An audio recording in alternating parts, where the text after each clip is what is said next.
Le balai des avions est incessant. C'est au tour du président du Faso de descendre de l'avion. Le capitaine Traoré est en Russie pour une visite officielle de 3 jours.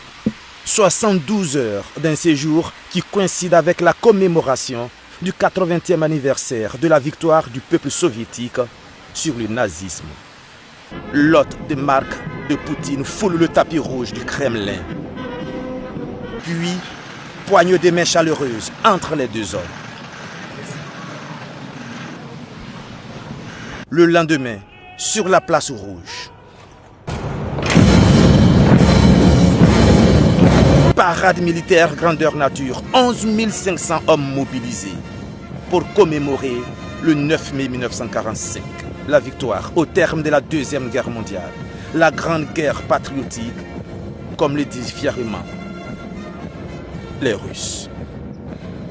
Une vingtaine de chefs d'État sont présents, aux côtés de Vladimir Poutine, le Chinois Xi Jinping, le Brésilien Lula, le Burkinabé Ibrahim Traoré. Moment fort de la cérémonie, le dépôt de gerbes de fleurs sur la tombe du soldat inconnu, en mémoire des 8,5 millions de militaires russes tués entre 1939 et 1945, le plus lourd tribut de la Seconde Guerre mondiale. Les instants sont solennels.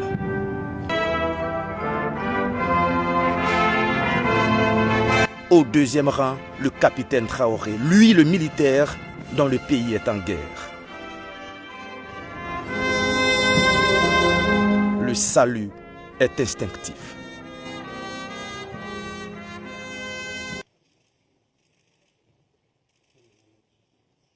Suite de la visite officielle, changement des décors. Les deux chefs d'État, Poutine et Traoré, font leur entrée dans ce bureau où attendent leurs délégations respectives pour une séance de travail.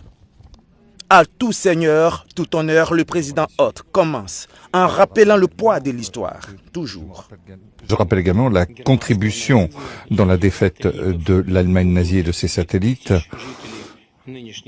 Plus de 30 000 habitants du Burkina Faso ont fait partie de la coalition anti-Hitler qui se sont battus aux côtés de la France auprès de Charles de Gaulle, du légendaire Charles de Gaulle. Le message derrière est subliminal et le présent s'invite.